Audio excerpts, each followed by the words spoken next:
Andrew, I mean, with the regular season, 106 wins. In the postseason, you guys ultimately fell short of just the goal of repeating, winning another World Series championship. But overall, how would you evaluate the 2021 Dodgers season?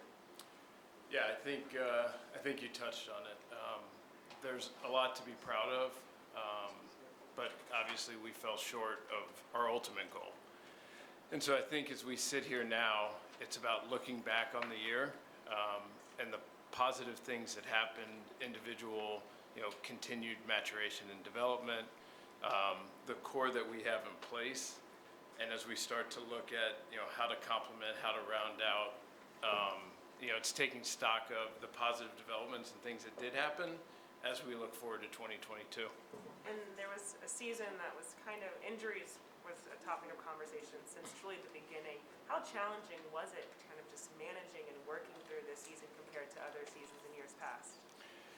Yeah, I mean, I guess it's part of what's great and terrible about baseball is that each year is such a distinct, different event, and different things play out. There's no real playbook in terms of what will happen and when, and the concentration of injuries or whether they're more spaced out.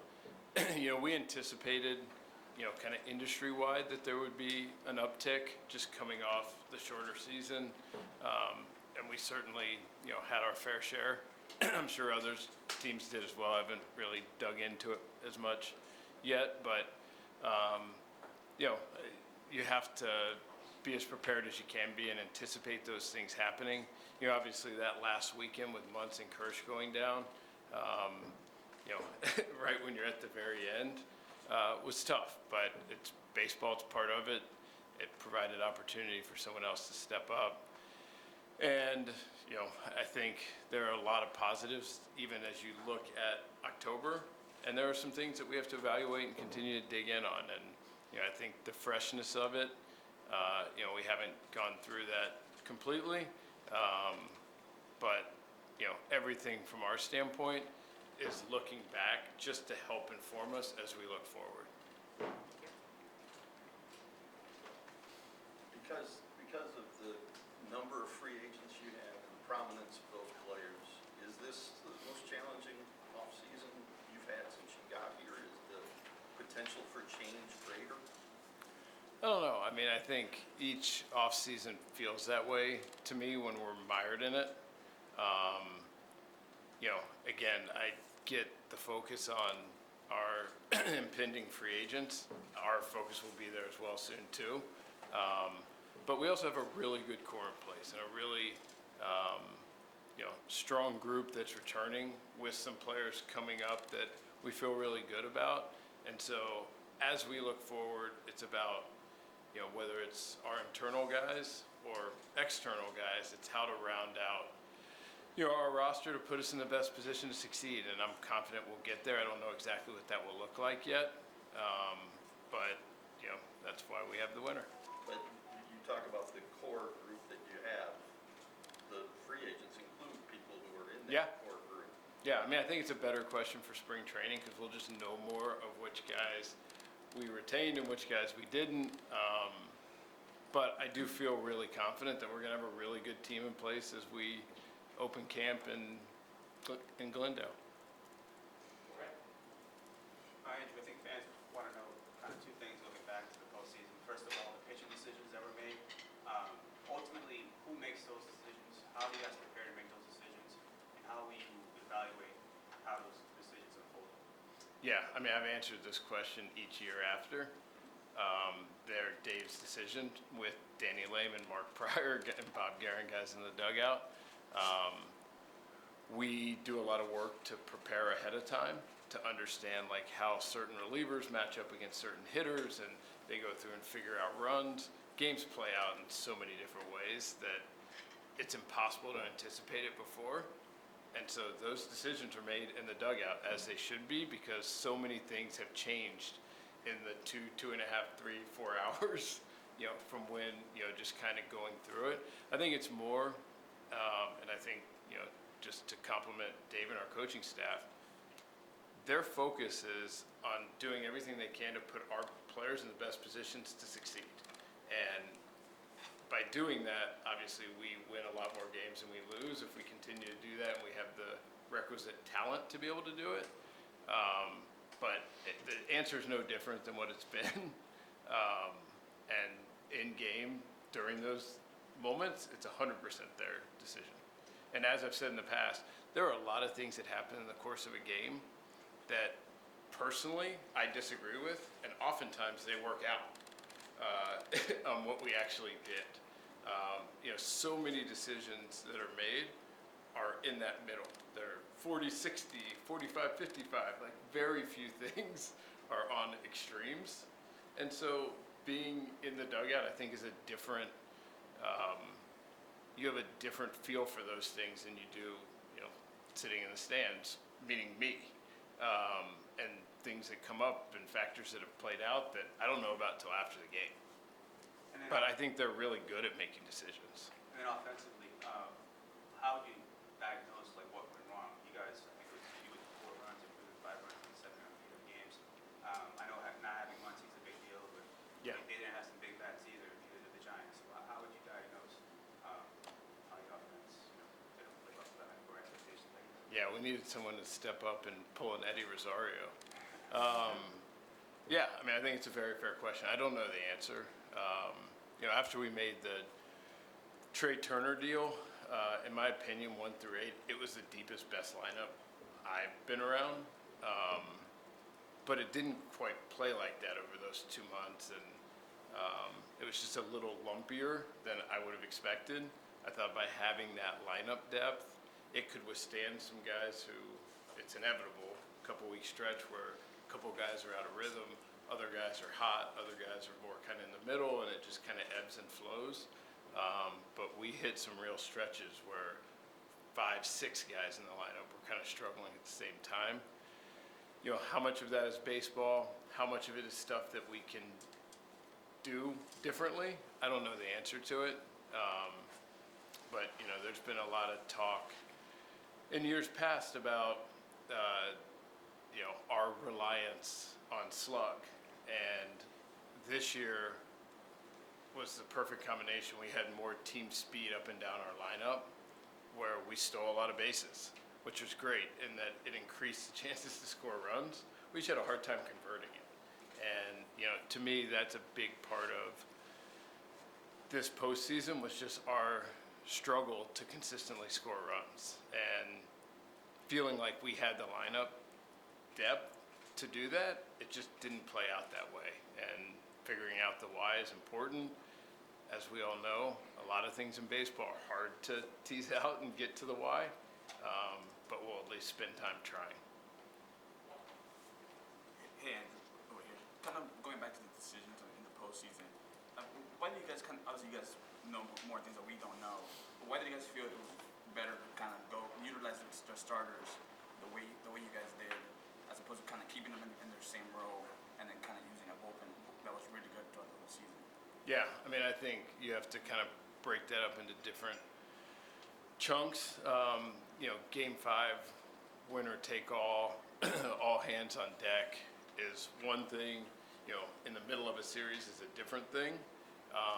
I think the winner take all, just the way things got sped up, and I think had Kinley's spot not come up in the top of the 9th, my guess is he pitches the 9th. But I think part of it also is, Max's level of conviction. Hey, I've done this before. I did this in 19, and I responded like it had no effect on me, which is great because everything in this game is individualized. We can't treat everyone the exact same way because different bodies respond differently, different guys handle situations differently. So knowing that bit of information, I think, gave Mark, Doc even more conviction, like, hey, let's hit for Kinley here, try to tack on, and then be able to go to Max. So now in retrospect, the way it ended up playing out, I think it's easy to say, oh yeah, we would have done something differently. But I think at that time, I think it made a lot of sense personally. And then the game 2, I totally get both sides of the argument. Again, it gets back to the things that are, kind of in that middle. But that one I totally get the question to. I think, it's obviously a better question for Doc and Mark. But certainly get both sides of it. Yeah, Andrew, going back to the offense, there were multiple times over the course of the year and then in October where Dave sort of mentioned the approach maybe was sort of waning or lacking. It wasn't quite there the same way as it was in recent years. I know you said that there's a lot of things you're going to dive into, but like how much is that sort of something you guys are going to try to pare down this winter? I don't know. I mean, it's hard to tease out. I think, a lot of times when a team is struggling to score runs, it's easy to say, oh, they're not playing with energy. Well, of course we're not. We don't have guys on base. It's impossible to play with energy when you don't have action. And so everything is so interconnected that it's hard. And, I think it's going through each individual player and what kind of physical ailments were going on at the time, bad habits that were potentially caused from it, that are a few different instances that we've, kind of put our finger on with a couple of guys. Some of it is like just sequencing of hits and how things came together. There's so many different factors. We're going to try to roll our sleeves up and try to get at things that, at this point, all that matters is that will help us next year as we're hopefully encountering similar things and, ways we can kind of expedite, getting from being in a rut to being an explosive offense again. So we've got some time to kind of work through that. And are there any updates on any of the injured guys like Clayton, Muncy, Turner, and Kelly? Not really. I think Muncy, JT, Kirsch, I think are, it is what it is, and we kind of know what it is, and we can kind of rehab, and they know what they're focusing on. I think Joe's still getting to the bottom of it, but is doing better.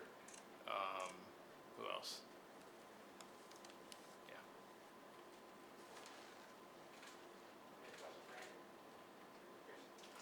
Andrew, with the CBA expiring and free agency and all the free agents that you guys have on this team, how do you look to kind of manage that situation just if the CBA does end up kind of looming? Yeah, that's a good question. I think so much of it will get back to the individual player and what their mindset is. These guys have worked really hard to put themselves in position to be a free agent and to figure out what makes the most sense for them. In some instances, I could see someone saying, hey, I want to be here. Let's engage and talk about that. Others, it could be, I want to fully vet out the market. Neither answer is right or wrong. Really personal. And so I think we'll kind of draft off of, each individual guy and what their mindset is and figure it out as we go. With guys like Kenley Jansen and Clayton Kershaw, who have not only tenure, but just leadership within this organization, are conversations of, or is there anything you can share from conversations with them on if kind of, that there's a goal to get them kind of signed, I guess, earlier? And Again, I think they're going to drive that. And so much of it's going to be like what makes the most sense for them and their family. And I think to the extent that basically any of our guys are like, hey, let's engage now, then great. And that said, I totally get the other side of it as well. And they want to understand the market and vet that out and have more awareness of what the alternatives are. I understand that as well. Andrew, are you prepared for a lockout if there's no deal reached by the deadline? Well, I guess in that we'd have to be. I think from our standpoint, we are one of 30 teams. There are people working really hard at that. And as soon as we have news on that, obviously we need to be prepared accordingly. And whatever that is, we more just are reading the news kind of like you guys and then reacting based on what's going on. And just a follow-up, will Trevor Bauer pitch for this team again? Yeah, I mean, it's no different than where we were in July, August, September. From our standpoint, it's being handled by the league office. As soon as something is decided, obviously we will come down and talk through it extensively with you guys, but until that happens, we have to kind of reserve comment. Do you have any timetable or any sense from I them don't how close really. they are? I don't really. Andrew, while we're on it, how much does that decision, whether they suspend him for however how long, how much does that impact what you guys can do this offseason? And how much of a domino effect do you think that could have? Yeah, I mean, I think, obviously it will have some. The extent of it, I don't know yet. But, obviously it's, it's something real and we have to figure out what that means, but it will more fall out of whatever MLB, after they've gone through their investigation, whatever they decide is what they decide, and then we'll have to figure out from there what makes the most sense for us. We talked a lot in spring training. We were on the more aggressive side with our payroll this year, and in other years, we've not been as aggressive as this, and, more kind of able to, at certain years, be more aggressive, and certain years peel back, but always having that core talent in place to be able to go out and win. And so the number one objective for us is going to be to put ourselves in the best position to win in 2022, and I feel confident we'll be able to do that. And while we're on it still, you mentioned the vetting process last year when you guys did bring in Trevor Bauer. When you go out and pursue free agents again this winter, in the future, trades, whatever the case may be, will the vetting process be any different? It's a good question. And obviously, once we're able to talk more about Trevor, we can get into that specifically. Yeah, I mean, we will try to. Once we're able to talk more about it, it'll be easier to answer that more directly.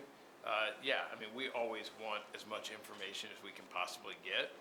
There are some restrictions on what we can do, but we always want as much as we can.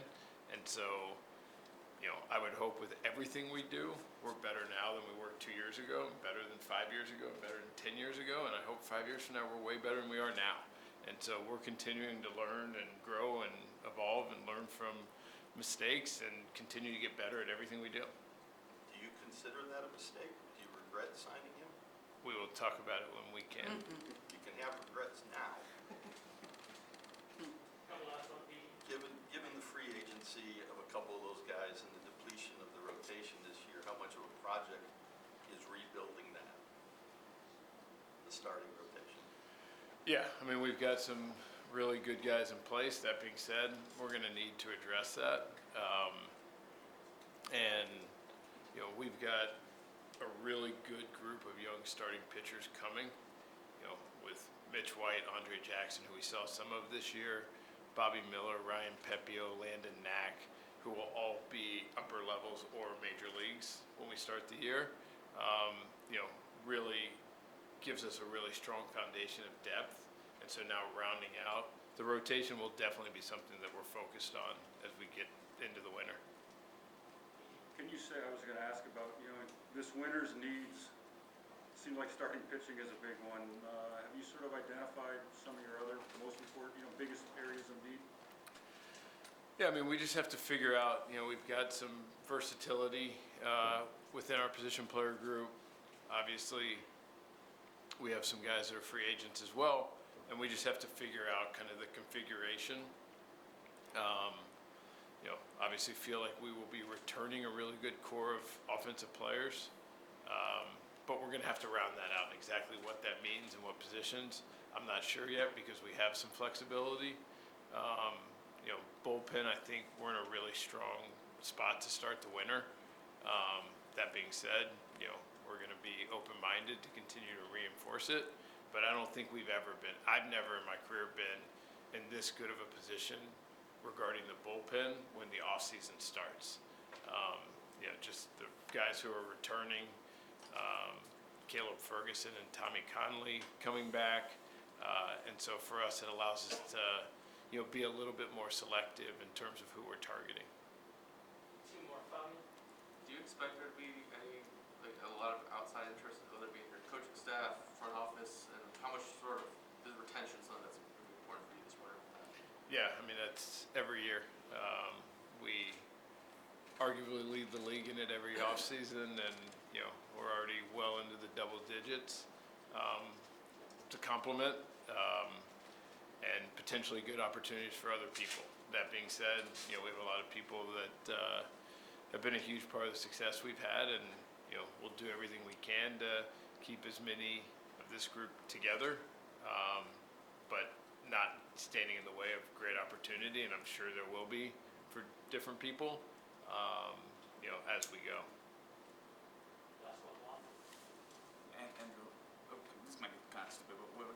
pressure of everything that he's accomplished. Do you treat him kind of different than any other impending free agent, just given everything that he's kind of done? Yeah, I think that's fair. I mean, obviously, what he's meant to this organization, to this city, I think, again, from his standpoint, I think it's all about what makes the most sense for him and Ellen and their family. I think there's something, taking off my president of baseball operations hat, there's something nostalgic and great about, Kirsch playing with one team and, being able to win another championship and having a parade. That being said, he's put himself in this position to be able to go out and do whatever makes the most sense for his family, and we will support that. Have you gotten any sense, like, if he wants to play next year? I mean, it's probably too soon for that. Yeah, I mean, I think he just wants to feel good again and get to that point where he's healthy, and I'm sure we'll have conversations throughout the winter. Thank you guys for coming.